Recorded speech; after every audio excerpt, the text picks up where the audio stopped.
Hello, friends. If you haven't done so already, make sure you sign up for my newsletter to receive 2 free meditations straight to your inbox. You will receive the 6-minute energy cleanse, which is a must, and the 4-minute abundance affirmations. Just click the link in the show notes below or go to thehighvibesoulco.com.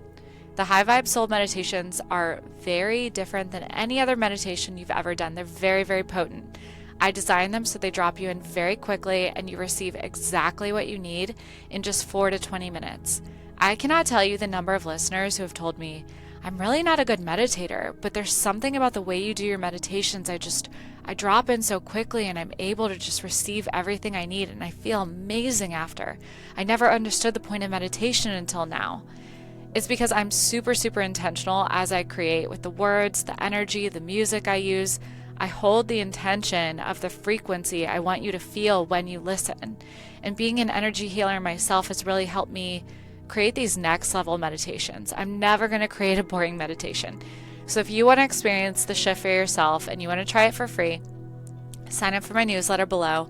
I send these weekly, and I also share in these newsletters the collective themes that we're experiencing. I often touch on astrology, numerology, how to move through the energy that week, and also all kinds of tips and info for motherhood, empowerment, healing, and nervous system resetting.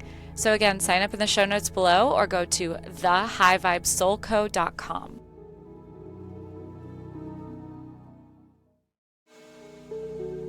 Welcome to the High Vibe Soul Podcast, a space where we discuss personal growth, spirituality, motherhood, relationships, and shifting old paradigms so that you can live your most authentic, soul-aligned life. I'm your host, Lyndsey, and I founded the High Vibe Soul Company to empower women and support them in becoming their highest, brightest selves. From my light to yours, I am so grateful you're here.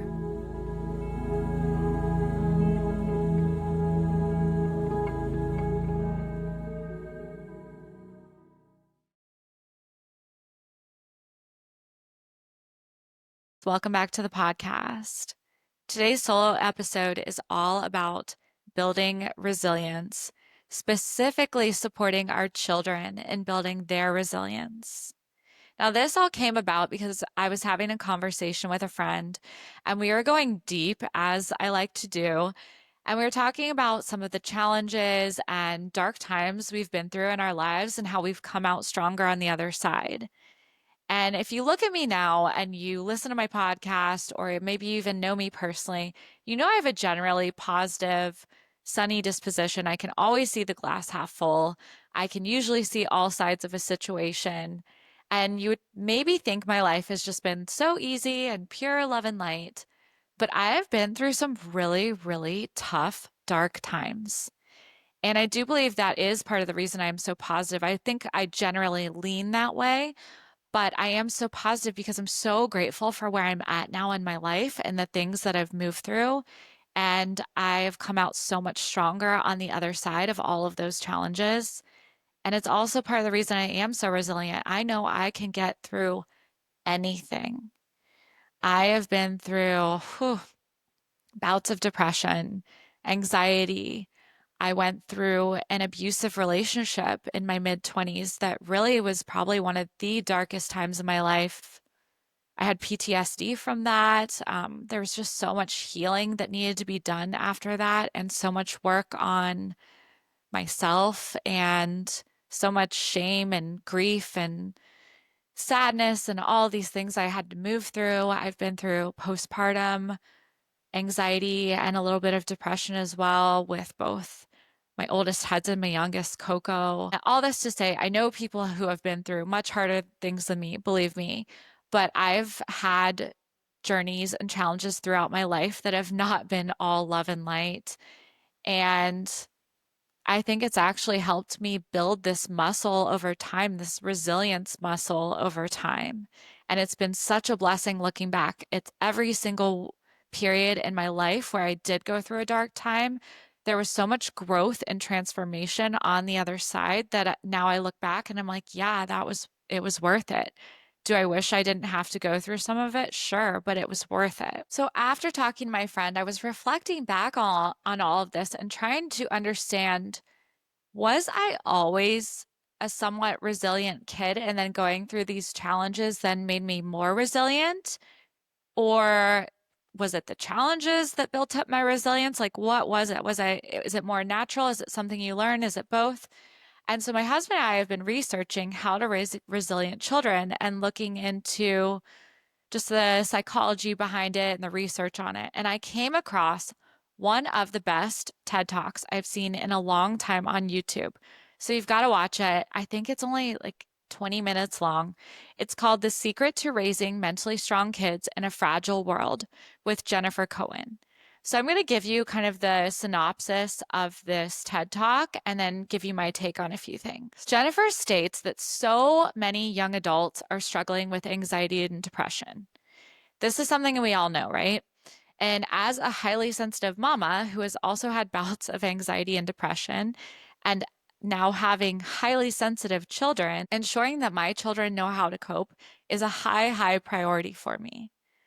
So Jennifer goes into what she calls coddle culture.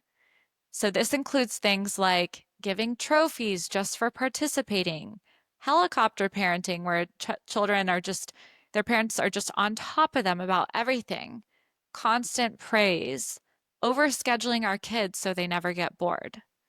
She goes on to cite a recent study saying that 26% of Gen Z job applicants are bringing a parent with them. So just showing you, highlighting an example of this coddle culture, even as they're getting older. She makes the point that by indulging every feeling and emotion, we are creating a generation of mentally fragile kids who just don't know how to bounce back because we're not allowing them to fail. I instantly thought about it's called the vocabulary parade that my school does every Halloween.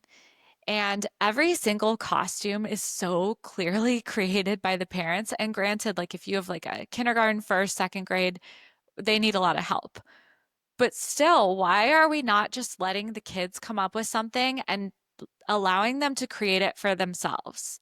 Why are so many parents still essentially doing their children's school projects for them? It's so important that we guide them, yes, but also we have to let them solve their own problems and sometimes fail. Jennifer cites that kids who are regularly allowed to solve their own problems without parental interference are 40% more likely to exhibit resilience and adaptability in adulthood. That is huge. And again, this includes letting them fail. They have to experience disappointment and frustration because that builds this resilience muscle. And what I often see with my children is I feel like we do a pretty good job of this in our house where we'll say, okay, can you try to figure it out first? Or, oh, you want to, get that thing out of the pantry. Okay, go get a stool and go do it. Or now we have our kids even, the older two, like pour their own water and just it's all the little things that add up. And what I often see following is that when they do solve their own problem, there is an immense sense of pride that follows. And I can just see them beaming because they figured it out on their own. And sometimes they'll even be like, I did it. So Jennifer goes on to talk about what are the solutions now for raising mentally strong children in this coddle culture kind of world. Sports is one of the top things that she mentions. And this is something that I completely agree on. Sports teach discipline, accountability, socialization, connection. I actually, looking back now, believe this is one of the things that did build my resilience as a child because I played soccer my whole life. And then later in high school, I ran track and cross country. And you're always setting goals for yourself, both individually and as a team. You're pushing yourself every practice, every game, and you start to see your growth over time. You see your performance getting stronger and better. And it's so rewarding. And Jennifer states how it teaches delayed gratification, which makes so much sense. This is huge right now. We're in this culture where everything is at our fingertips, and we need to teach delayed gratification. I couldn't agree more with this. It also teaches patience, discipline, consistency, and kids experience failure through sports because not every day is going to be your best. Not every season is going to go well. Very rarely do you just come out of the womb being really good at something. You have to work at it. You have to practice to become an expert, whatever it may be. So I couldn't agree more. I think sports, I think you could also apply this to other things like learning how to become an artist, like learning how to paint or draw, learning how to become a better writer. I think you can apply this to things in terms of creativity as well. So, the next thing that Jennifer stated as a solution is letting your children be bored. This is something we have really been working on as a family over the last year, actually. And she cites that this sparks creativity. This sparks them creating their own fun. It promotes independence. It also develops a tolerance for discomfort, which is really crucial for overcoming setbacks and challenges in life. And I feel like this is something I have to work on for myself as well, because when you're in those moments of discomfort, it is so, so easy to distract yourself with your phone, with Instagram, with checking your emails, your texts, what have you. And so this is something that I am pledging to myself that I'm going to work on. I'm going to allow myself to sit in discomfort a little more and just keep building that muscle. So letting your children be bored, it's so important.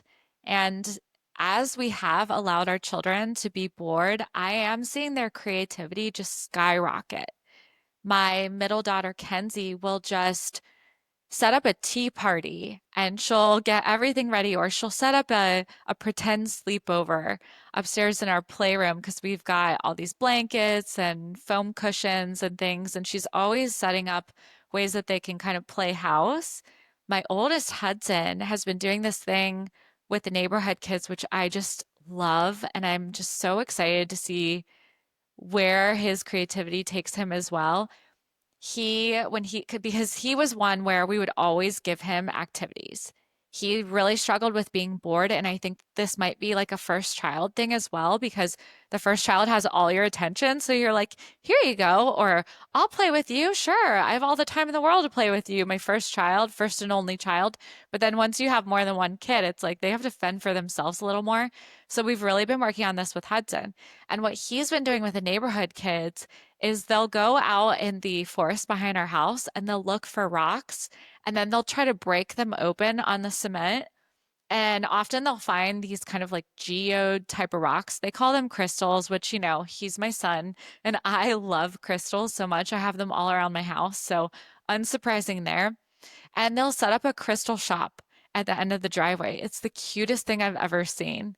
And so he and the neighbors are doing all these little entrepreneurial things with their creativity.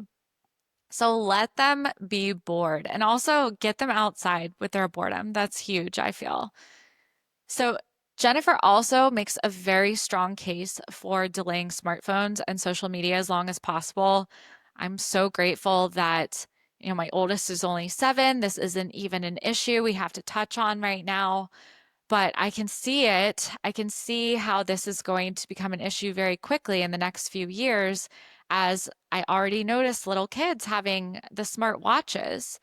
And so she makes the case for delaying this as long as possible. Kids are spending so much time now interacting virtually and just missing out on that real connection. And this is really, really increasing rates of anxiety and depression and even suicide. And it's interesting, she cited this study of how in 2012, that's when smartphones were widely adopted. And all of a sudden, that's when depression and suicide really spiked. And we know this, right? But I still see parents at, going out to restaurants and they just automatically give their phone to the kid. And I get it. You want to have a peaceful dinner. And we've been there ourselves. But I think it's so important to try everything else you can before you get to that point. Because, like she said, our kids, they need to be bored. They need to get creative. Bring them some toys, bring them things to draw, bring them little figurines to play with, bring them dolls. There's so many other options that we can try first. And then the last thing she states is creating a list of family non-negotiables. So chores was something that she's really big on. So another thing that she cites that can really help build children's resilience is chores. She says chores are more than tasks. They are valuable opportunities for children to build foundational skills for success. Apparently, there was a Harvard study spanning over 75 years that found that children who were given chores early were more likely to both be successful in their careers, but also in their relationships because they understood accountability. Now, this is an area where we've been really slacking. We have our kids bring their dishes over to the sink. We have them clean up, not every day, I will admit, because some days it's just easier to do it myself. But yeah, this is an area where we've been slacking for sure. And so I think it's so simple, especially like at Hudson's age, he's 7. There's so much he can do. But even for the little ones, it's like, hey, go, your job this week is to feed our dog Charlie and just give them something to do. And I actually feel like it brings a sense of pride as well after they complete their chores. Another thing that Jennifer mentions is creating a list of family non-negotiables. So in her list, I really like this one. She said, we never say I can't without adding the word yet to the end of the sentence. And I love that. I'm definitely going to steal that one. She also mentions we always say failing does not make you a failure. And I would add to that failing does not make you a failure. It's an opportunity to learn. I feel like that's something I'm going to use for sure, especially with Hudson, because he is a bit of a perfectionist and he's very, very hard on himself. So that's a quote that I really want to remember and use. And again, it's so important that we just allow our children to fail sometimes and know that we will be there with them to give them the support they need to help them pick back up whatever this failure, whatever the challenge, whatever the setback is. We're absolutely there to support them, but we're not there to save them. That's not our job. Our job is to support them. It's just so important that we allow our children to fail, to develop their grit, to avoid becoming perfectionists because perfectionism is actually just fear of failure. And once you fail, you're like, okay, I got through that. I get back up again and I do it differently this time. It's just so important that we allow them to build this resilience muscle. We're going to have such a stronger generation of kids and adults. And something I sometimes tell Hudson, he's obsessed with Legos. And so he's always building and creating things. He's such a little builder with any type of STEM kit, Legos, all the things. Something I'm not naturally good at all. And we always just kind of let him do his own thing at this age. And he'll get so frustrated and be like, oh, I messed up. I can't do it. I messed up. And I'll be like, look, first off, you can figure it out. Everything is figure outable. That's like my favorite phrase.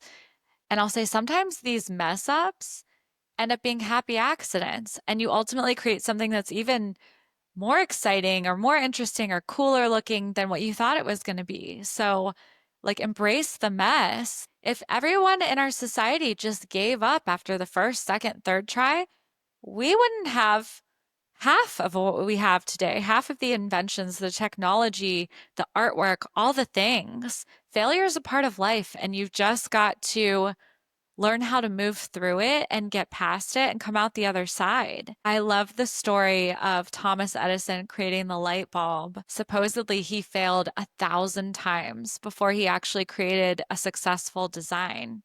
And I love, love, love his quote. He says, I didn't fail 1,000 times. I just found 1,000 ways that won't work. And I think that is just such a powerful reminder of resilience and grit and moving through challenges. So I will leave you with that. Let me know what you think about this episode. And if you have any tips or tricks for building resilience in your children that I haven't mentioned, I would absolutely love to hear them as I am learning right alongside you mamas. So thank you so much for listening, and I'll see you next time. Thank you so much for listening to the High Vibe Soul podcast. Your support means the world to me. So if you enjoyed this episode, please rate, review, subscribe, and share with a loved one. Sign up for my newsletter and receive 2 free high vibe meditations straight to your inbox. And for more ways to work with me, click the links in the show notes. I would love to hear from you, so send me a message on my Instagram at the.highvibe.soul, and I'll see you next time.